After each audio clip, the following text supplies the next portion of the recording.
Coming up on AEA Amplified, what's the latest on the FAA's proposed rulemaking to extend safety management system requirements, and what does it mean for AEA members?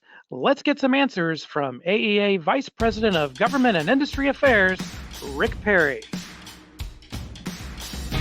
From the Aircraft Electronics Association, this is AEA Amplified, a podcast for aviation's technology experts, with your host, Jeff Hill. Hello, friends, and welcome back to yet another episode of AEA Amplified, sponsored by Genesis Aerosystems, a Moog company, and a leading provider of autopilots for retrofit and OEM factory fit aircraft. Genesis Aerosystems autopilots provide increased safety plus decreased pilot workload for fixed-wing and helicopter aircraft. To learn more about the autopilot options, visit genesis-aerosystems.com.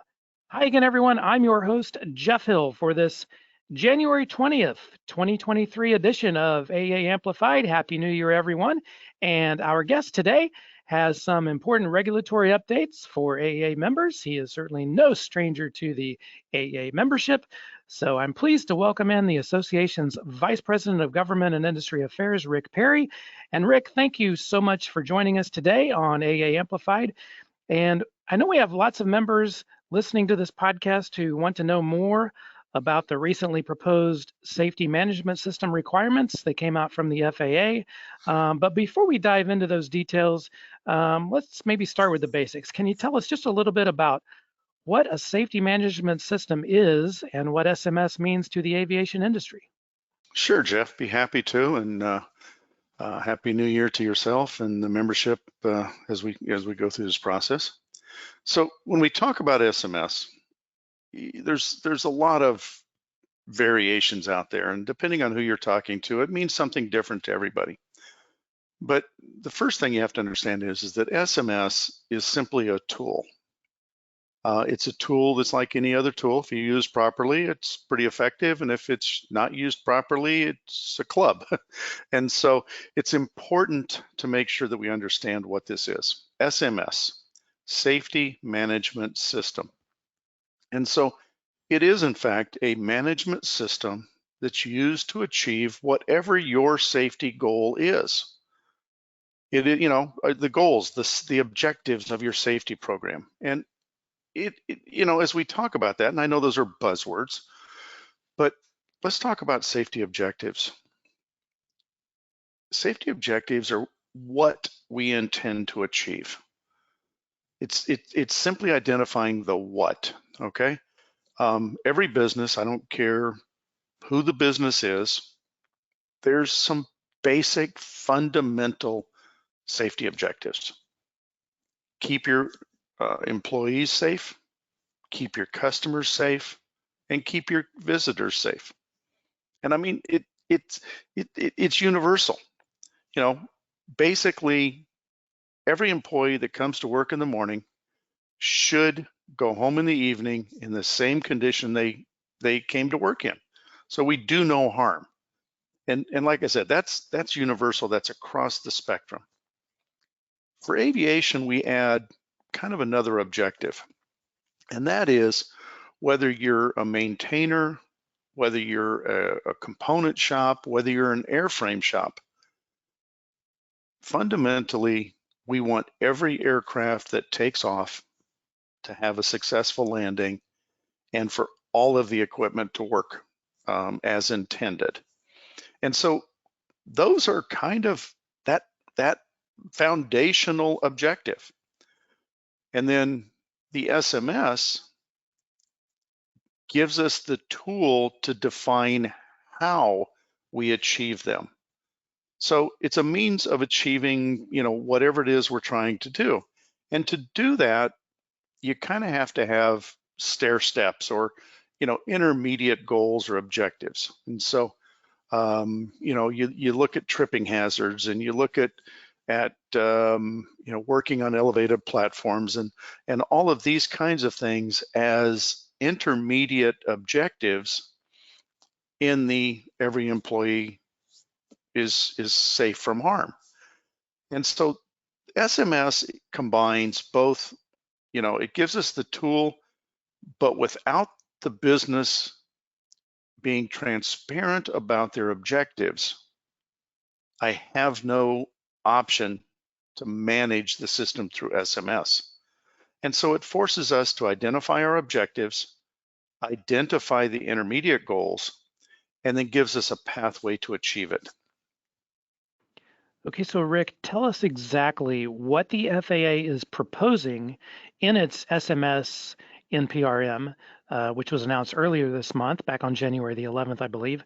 And what is the intent and result of the NPRM? And maybe can you offer some historical background on the subject and just put it into proper context for us? Sure. Well, so, there's a long history here. My goodness, probably, almost 15 years, I guess. And, we've been progressively implementing SMS throughout the aviation sector. This particular NPRM is adding the applicability of Part 5, and Part 5 is where the FAA has chosen to embed SMS. And it extends the applicability of Part 5 to Part 21, production approval holders that hold a type certificate, commercial operators that operate under Part 91, specifically Section 91-147, which is generally where air tours will fall into, or commercial air tours. Interesting, it does not apply to nonprofit air tours. And so if you have a fly-in and you're offering rides, or some of the pilot organizations have programs to introduce aviation to young people, wouldn't apply to those. But if you operate a commercial air tour, it would apply to you for there. And then it expands it into the air charter industry under Part 135.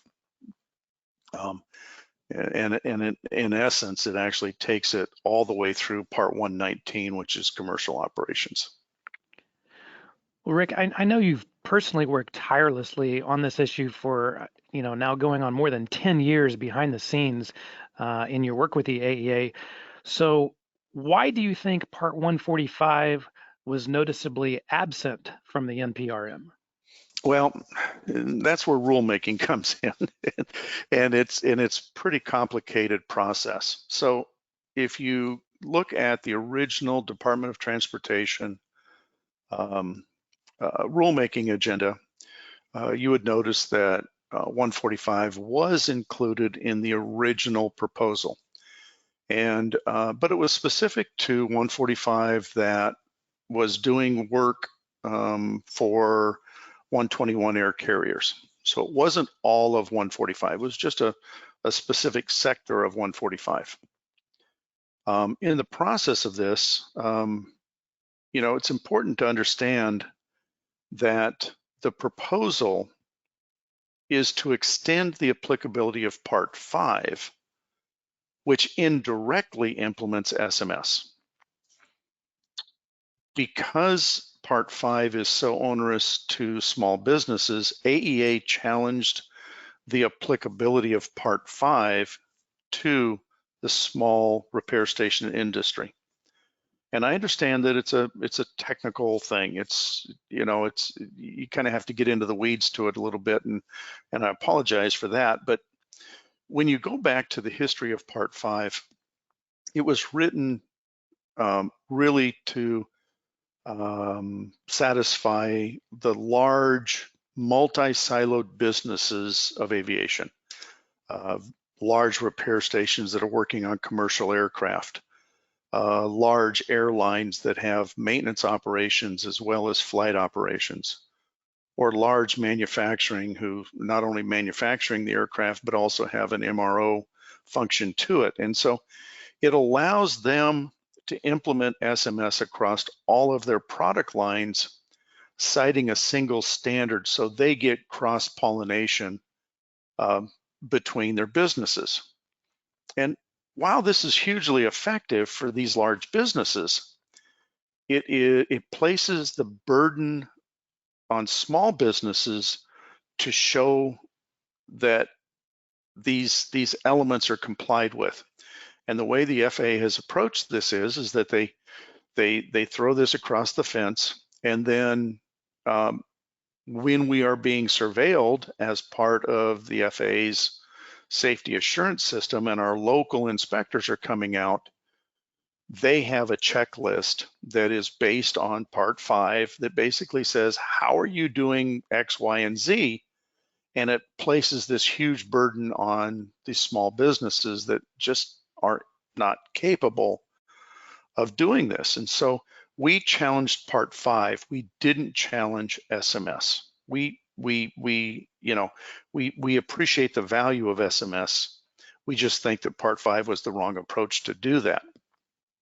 When you look at the overlap, which is unique to 145, when you look at the overlap between the management system that's required for quality assurance or quality control and the management system required for safety, there's a huge, extensive overlap between those two. And so what the proposal did is it basically put the burden to show that overlap on the business. EASA, on the other hand, has recognized that overlap, integrated SMS into their AMC, their method of compliance to 145, completely minimize the administrative burden, especially to the small MROs.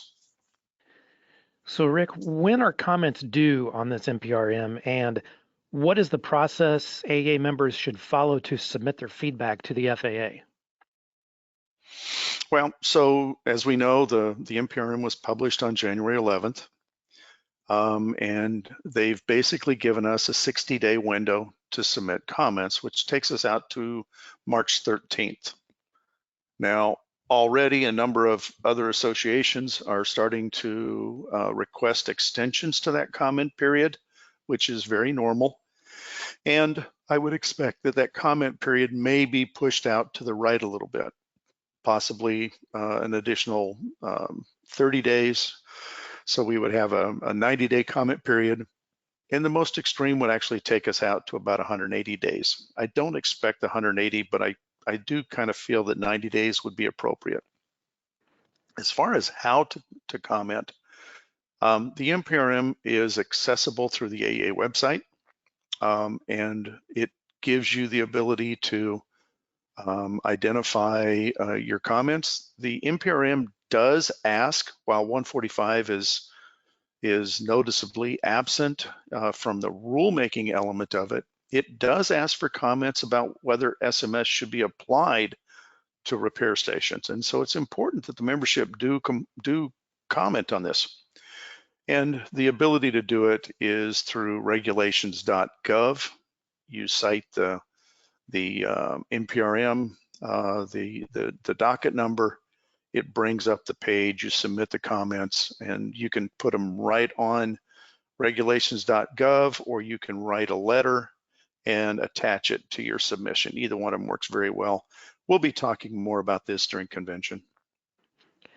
And once again, we are visiting with Rick Perry. He's the AEA Vice President of Government and Industry Affairs here on AEA Amplified, sponsored by Genesis Aerosystems, a Moog company.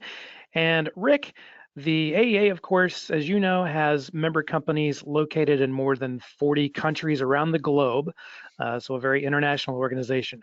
So this month's headlines about SMS are largely focused on the United States because of the FAA's announcement. But can you give us an overview of where SMS requirements stand in other parts of the world and how this could impact certain businesses here in the United States? Sure. So for the most part, the US is an outlier here. Every major authority throughout the world has adopted SMS, specifically for MROs. Canada requires it for MROs, maintenance and repair organizations that are supporting commercial air services.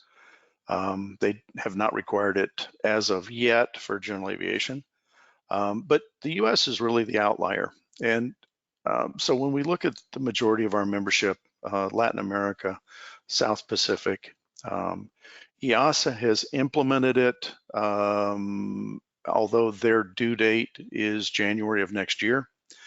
But all of the countries, or many of the countries, have developed small business implementation tools. Australia's got some great tools. New Zealand's got some great tools. As I said earlier, EASA has incorporated it within the means of compliance for the repair station. The US is the only country that really has proposed to require small repair stations to comply with the same means of compliance as the major airlines. And that's the challenge we face. But what you're also seeing is that currently, if a repair station holds a certificate from Latin America or Asia Pacific countries, they already have to have a satisfactory SMS program. If the repair station is doing work on Canadian commercial aircraft, there's some language in the bilateral that requires the feed, if you will, certain data to be supplied to that customer, SMS type of data. And then we know that EASA will be implementing this by January of next year. Because the FAA wasn't able to implement SMS for 145, that will be a difference in the regulations. And so we anticipate that probably the Maintenance Annex Agreement, MAG 10, which is probably about a year, 18 months out, will probably list SMS as a difference in the two. And there will be a SMS requirement for US-based repair stations that hold an EASA certificate. So Rick, given the NPRM timeline and the FAA rulemaking process, when do you expect these organizations will have to comply? For the most part, 2 years after the final rule is published. And when you look at that, that's a variable. Depending on the volume and the content of the comments received, we could see a final rule by the end of this year, or as late as the end of 24, depending on how extensive the comments are. Regardless, whenever the final rule is published, most of the affected businesses will have 2 years to fully implement their programs. The one exception to that is the PCTC holder, the production certificate TC holders. In the proposal, they actually have specific dates. And in those, they have to submit their plan by the end of 24 and be fully implemented by the end of 25. And Rick, about a decade ago, the AEA developed and launched a proprietary SMS program for AEA member companies. How is that tool still useful to those Part 145 businesses? And how can AEA members take advantage of this free member benefit? Well, as I said, we challenged the method to which the FAA was implementing SMS. That is through Part 5. We did not challenge SMS. We understand the value of hazard identification and risk management and risk mitigation in every business. And so we, for the businesses that aren't required to have SMS, the MROs in the US currently, the general aviation MROs in Canada, as well as all the certificate or all of the required SMS programs throughout the world, we encourage them to use SMS. It's a valuable tool in any small business, and arguably you're doing many of those things today, you just may not be documenting them. And so this gives you a way to document risk assessment. It's a hugely valuable tool. It's an administrative tool. As I said, the first thing you have to have an effective SMS is you have to clearly identify and communicate your objectives. This helps you identify and communicate those objectives. And then it allows you to manage those objectives. And so if you think about it kind of as a financial management tool. You know, a business sets their budgets. Each area of the business has an effect on the budget, and there's some accounting software that helps you achieve your financial objectives. Our tool is essentially that same type of budgeting tool, if you will, except it's focused on safety instead of finance. And so it really is a step-by-step intuitive process, and it has huge value whether you have a regulatory SMS mandate or you simply want to voluntarily step up to it. And we encourage even Part 65 maintenance organizations that don't hold a 145 to use this in the management of their business. Well, Rick, clearly SMS is a hot topic right now, and there may be some confusion out there. What is your schedule in terms of briefing the industry through online training and attendance at industry events such as Heli Expo, ARSA, and of course the AEA convention that's coming up in April? This is a continuum. Yesterday we did training and enrolled a new company into the SMS program. We do this it's truly a continuum as we go through the year. Our next formal training, it's an online training course scheduled for the afternoon of February 8th, 1 to 5 Eastern time here. As many people know, I work out of Washington, D.C. And then, we're closely aligned with various other associations, HIA and ARSA in particular, and I'll be participating in their conventions and conferences coming up in the spring here. So we continue to do the outreach on this.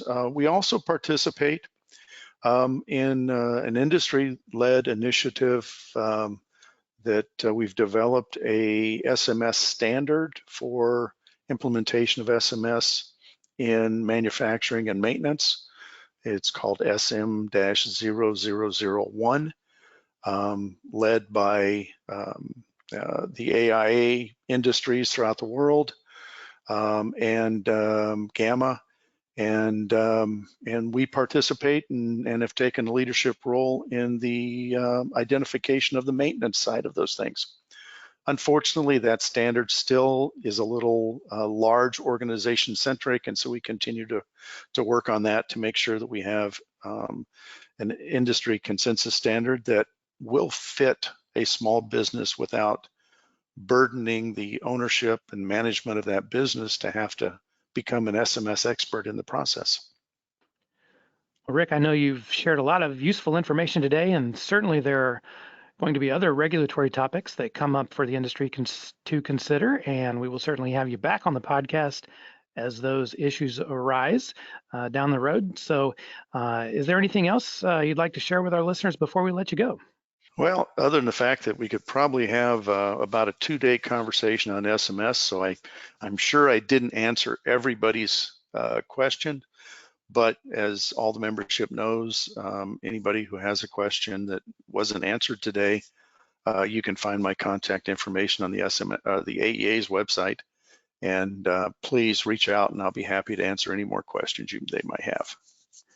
Well, Rick Perry, thank you so much for joining us here on AEA Amplified, and you can learn more about these regulatory topics by reading Avionics News Magazine. Each month, Rick writes a column called The View from Washington, and he also authors international regulatory updates and answers to frequently asked questions. So again, you can read Avionics News online at avionicsnews.net or download the mobile app, which is available for both iOS and Android devices. And don't forget that it's not too early to register for that AEA convention that's coming up. That'll be April the 24th through the 27th in Orlando, Florida. If you register by April the 5th, you can save $100 per person off the on-site registration fee with your advanced registration. So you can check out the complete training schedule for that, along with links to register and make hotel reservations. And all of that's available at aea.net/convention. Also, we invite you to start the new year with training at the AEA's classroom in Lee Summit, Missouri. There are several in-person and virtual classes available, and you can learn more about each of those and reserve your seat by visiting aea.net/training. And finally, if your company is hiring, don't forget to post your career opportunities on the AEA jobs board at aea.net/jobs. That is going to wrap it up for today. We hope you can join us again soon for another episode of AEA Amplified, sponsored by Genesis Aerosystems, a Moog company. To learn more about Genesis and its full range of products, visit genesis-aerosystems.com. Thanks again to Rick Perry with the AEA for being our guest today. And until next time here on AEA Amplified, for our producer engineer, Aaron Ward, this is your host, Jeff Hill, wishing you blue skies ahead wherever you may be.